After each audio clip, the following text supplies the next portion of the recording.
गुरुमुखो, एक बार श्री गुरु नानक देव जी भ्रमण करते हुए एक शहर में पहुंचे, जहां मलिक भागो भंडारे का आयोजन कर हजारों लोगों को भोजन करवा रहा था और सब उसकी दरियादिली की खूब प्रशंसा कर रहे थे। श्री गुरु नानक देव जी उसी शहर में रहने वाले एक गरीब भक्त लालो के यहाँ विराजमान हो गए। मलिक भागों को जब सूचना मिली तो उसने उन्हें निमंत्रण भेजकर भोजन ग्रहण करने को कहा। श्री गुरु नानक देव जी ने उसके घर भोजन ग्रहण करने की स्वीकृति न दी। उसके द्वारा कारण पूछने पर उन्होंने मलिक भागो को स्पष्ट शब्दों में कहा कि वह गरीबों का शोषण करके भंडारा कर रहा है। हमें किसी का रक्त चूसकर बनाए 36 व्यंजनों से तो खून पसीने द्वारा कमाई हक्की रोटी, सूखी रोटी अधिक पसंद है। इतना कहकर उन्होंने मलिक भागो और भक्त लालो की रोटियां मंगवाई। एक हाथ में मलिक भागो की रोटी और दूसरे हाथ में लालो की रोटी को दबाया। सभी ने क्या कौतुक चमत्कार देखा कि मलिक भागे की रोटियों में से रक्त और भक्त लालो की रोटियों में से दूध टपक रहा है। श्री गुरु नानक देव जी ने दर्शा दिया कि केवल पाखंड व दिखावे की भक्ति करने से जीव को कोई लाभ नहीं मिलता। दिल में सच्चा प्रेम है तो भगवान स्वयं उसके द्वार पर चलकर आते हैं।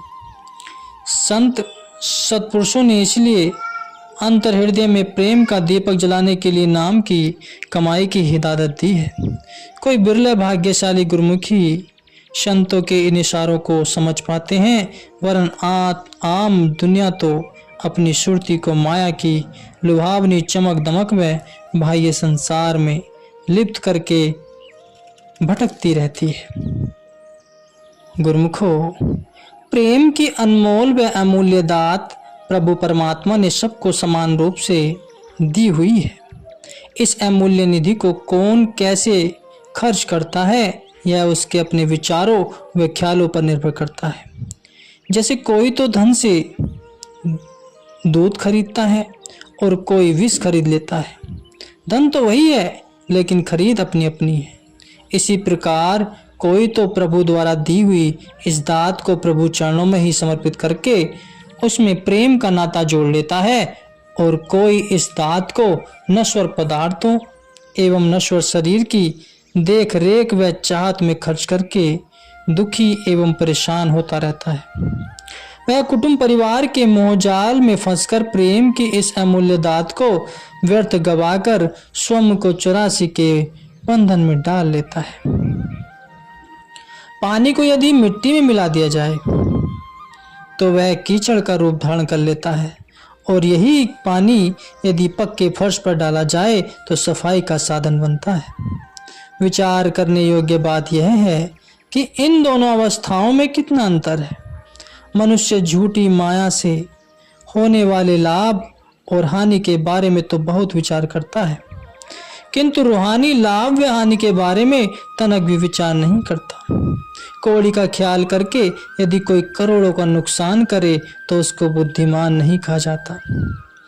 जो जीव परमात्मा से प्रेम न करके माया के झूठे पदार्थों की चाहत में ही अपना सर्वस्व गवा दे तो उसमें उसका कितना भारी नुकसान है। तनिक विचार करके देखें कि ये पदार्थ क्या पहले किसी के साथ गए हैं जो अब साथ चले जाएंगे। नश्वर पदार्थों से नेह रखने वाले को स्वप्न में भी सुख शांति नहीं मिल सकती।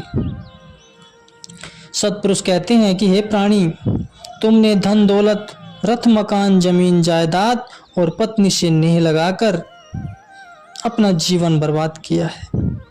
जब काल का फंदा तेरे गले में आन पड़ेगा तब ये सब काम बिगाड़ लिया है। सब उस समय सब पराये हो जाएंगे।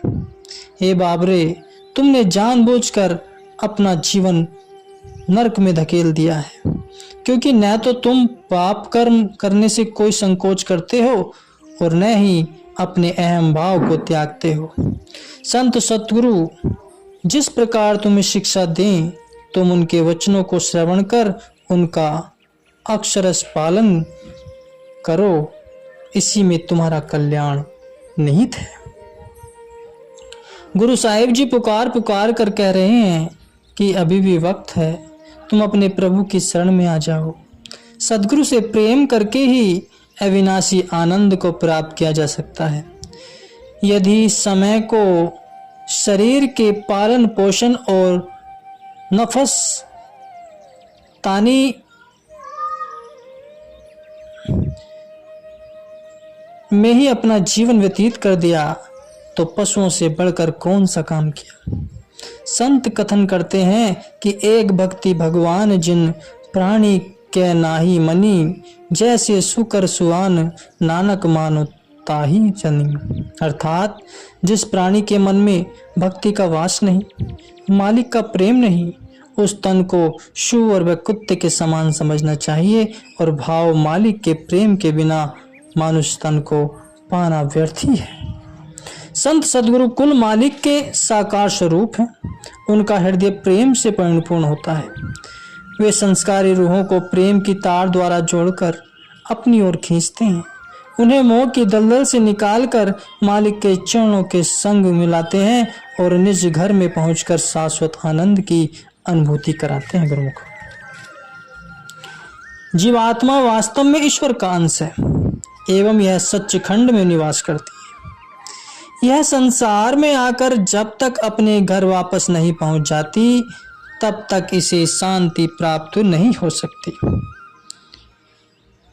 यह जगत एक मुसाफिर खाना है गुरुमुख, और प्रत्येक प्राणी यहाँ चंद दिनों का ही मेहमान है। फिर भी इस नश्वर जगत को सत्य जान अपने असली घर को भूलकर सब नाहक दुखी व परेशान हो रहे हैं। झूठे रिश्ते नातों को अपना समझकर उनमें मोह फंसाए बैठे हैं। इन पराई वस्तुओं में सुख नहीं है, ये दुखदाई है। अपनी वस्तु मालिक का नाम है और मालिक की प्रीत है। मालिक से नेह लगाने में ही सुख है, क्योंकि जीव मालिक की ही हम जिन्स है। जो जीव सद्गुरु वचनों को शिरोधार्य कर अपने मन के कांटे को बदल लेते हैं, वे मालिक के प्रेम में लीन होकर स्वयं को यम के त्रास से बचा लेते हैं। मालिक को सच्चे प्रेम के अतिरिक्त और किसी भी उपाय से नहीं रिझाया जा सकता। दुर्योधन ने समझा कि भगवान मेरे ठाट बाट को देखकर सीधे मेरे महल में ही आएंगे, किंतु भगवान कृष्ण जी तो भक्त विदुर के घर जा पधारे। भक्त विदुर की सच्चाई, प्रेम व नम्रता पर प्रसन्न होकर उन्होंने दुर्योधन के 36 प्रकार के व्यंजनों को त्याग कर उसके घर का साग भी बड़ी रुचि व प्रेम से स्वीकार किया। गुरुमुख,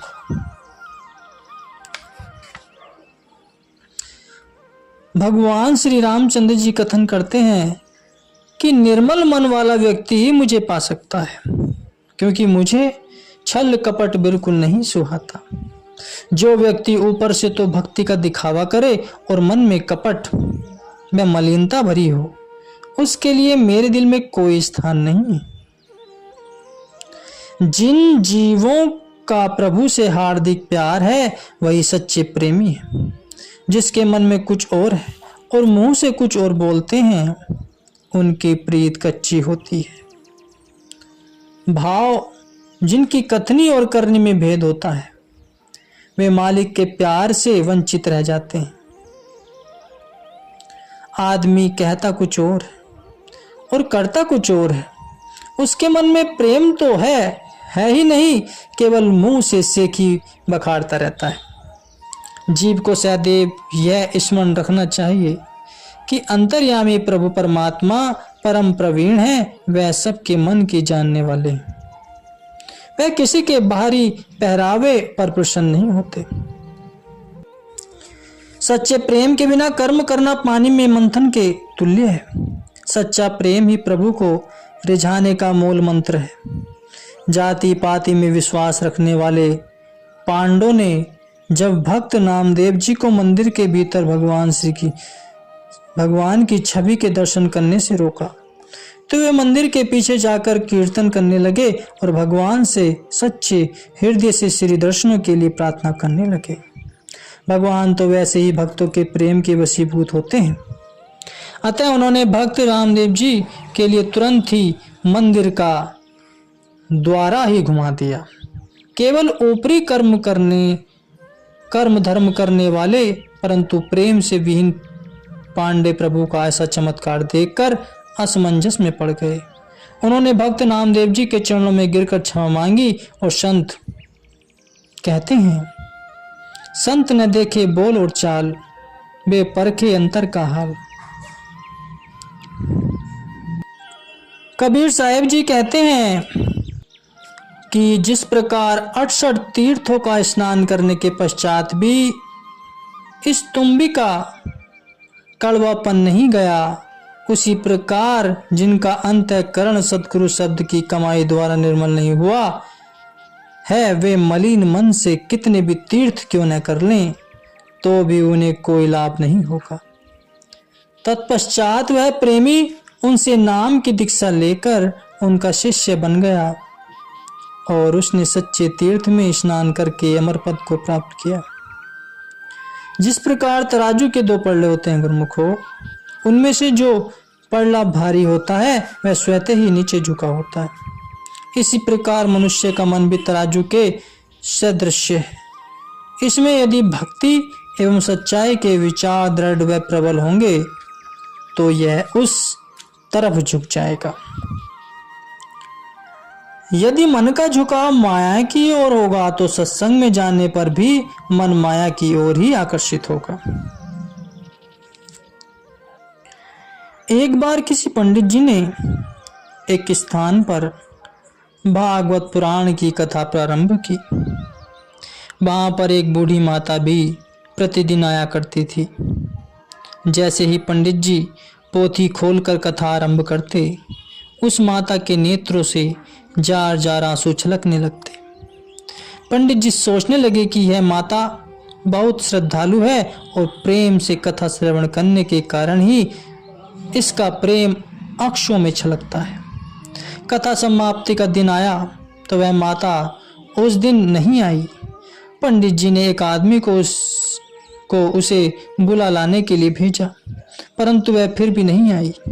अंततः पंडित जी स्वयं उस बुढ़िया को बुलाने उसके घर गए और कहने लगे कि आज कथा का अंतिम दिन है।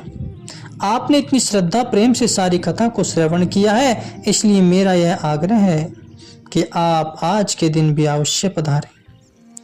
वह बूढ़ी माता पंडित जी से कहने लगी कि मैंने तो कथा का एक अक्षर भी श्रवण नहीं किया। पंडित जी विस्मित अचंभित होकर पूछने लगे कि फिर कथा आरंभ होते ही आपकी आंखों से अक्षों की अवतरित धारा क्यों बहने लगती थी।